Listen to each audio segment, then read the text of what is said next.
They democratized forms by placing easy, understandable, and beautiful objects in every moment of life. They tried to construct life as a work of art. They were part of modernist thought. Founded in Weimar, Germany in 1919 by architect Walter Gropius, the Bauhaus School established today's design standards and sought to unite art and craftsmanship. They dreamed of including all people in arts and crafts.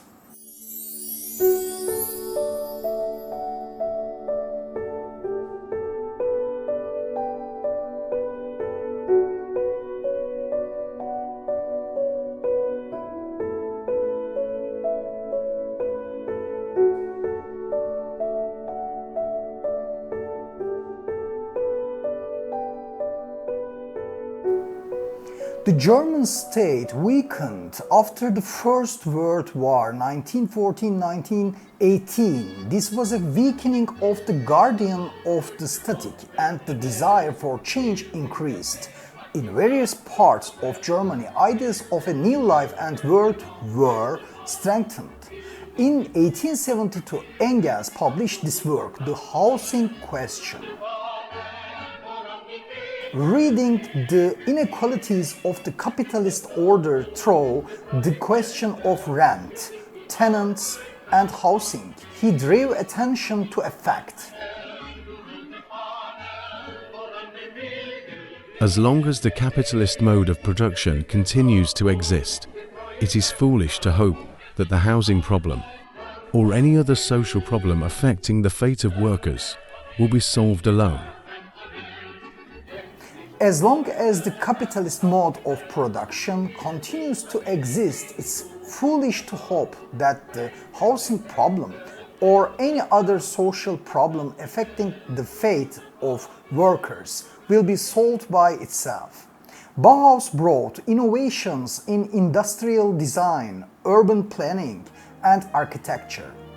They advocated an architecture based on simplicity and equality around the slogan, Home for All. Today's apartment logic is the thinking of the communists and was put into practice in the Soviet Union. By creating a new architectural movement, they influenced all branches of art. According to Bauhaus, architecture, painting, sculpture, and craftsmanship should be intertwined, and everyone should be turned into an artisan. One of Walter Gropius's great goals was to destroy the understanding of the genius, unique, original, magical, and incomprehensible artist, and art that had come down from the 18th century to the present day. The creative divine artist was not a leader. They adopted a new constructive understanding in which everyone participated in the making.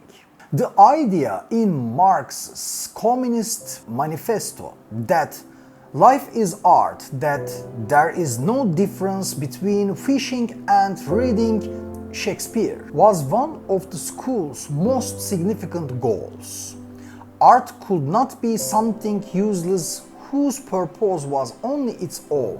Art was not in the sole hands of one group. It was a functional and helpful phenomenon that we could use.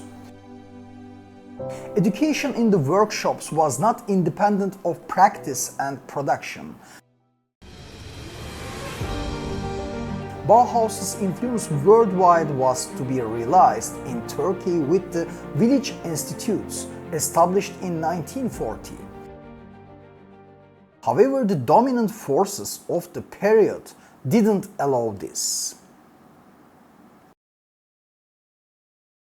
Gropius first created the idea of basic design course, and today it's adopted by most design schools worldwide. The school, which later moved to the city of Dessau, attracted the attention of the fascists with its students wearing Red Star emblems. The hatred of the rising Nazis was directed at the school. When the Nazis came to power, the first thing they did was to close the school. Some of the teachers were killed in the gas chambers. Some of them fled to America and spread the Bauhaus School worldwide. Walter Gropius continued to teach at the Harvard School of Architecture and Mies van der Rohe at the Illinois Institute of Technology.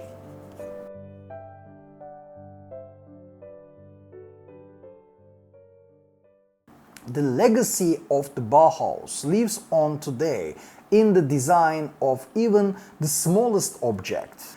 The German architecture Walter Gropius often stated that the aim to create a new guild of craftsmen without a class distinction that creates an arrogant barrier between craftsman and artist.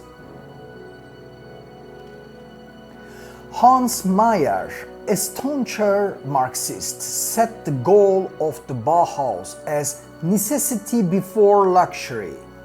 Unfortunately, he was deported after designing one of the finest examples of functional architecture, the ADGB, Federation of German Trade Unions, school in Brno, near Berlin, with Hans Witwer. He was expelled from Germany and went to the Soviet Union.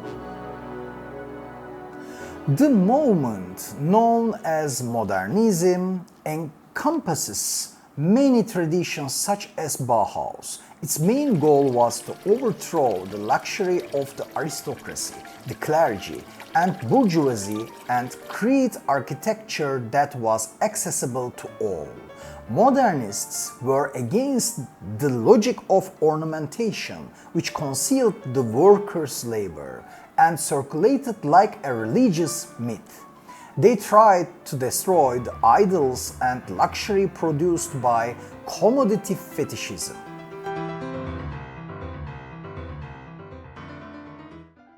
Eventually, the school was closed down by the fascists in 1933 because it was propagandizing cultural Bolshevism. Naturally, essential figures such as Wassily Kandinsky and Paul Klee, who worked at the school and were deemed degenerate by the Nazis, had to leave the country. Professor Patrick Rossler and his working group, Victims of the Holocaust, it's written that some of the women artists were murdered in the Holocaust. A small number of Bauhaus students sided with the Nazis and went to work for them on the other side of the barbed wire. Some Bauhausians designed showers, while others perished in the gas chambers. Among them was Otti Berger, who had beautiful weaving designs. She was murdered in Auschwitz.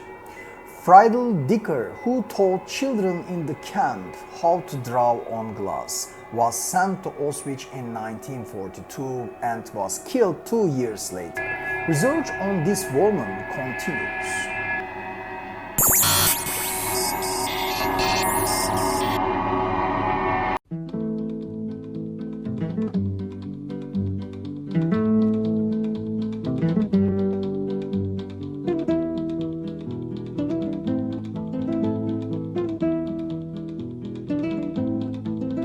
Viva la quinta brigada, rumba la rumba la rumba la. Viva la quinta brigada, rumba la rumba la rumba la. Que nos cubrirá de glorias, ay Carmela, ay Carmela.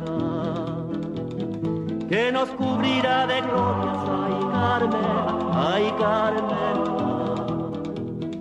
Luchamos contra los moros. One of the Bauhaus School's mottos is "We will be citizens of the world." One of their main goals was to build housing that combines functionality, cost effectiveness and aesthetics, and that would be affordable for the largest working classes. Bauhaus occupies an important position in the untold history of anti-capitalist movements. It's a human right for every person to have a home. Thank you for watching. Goodbye.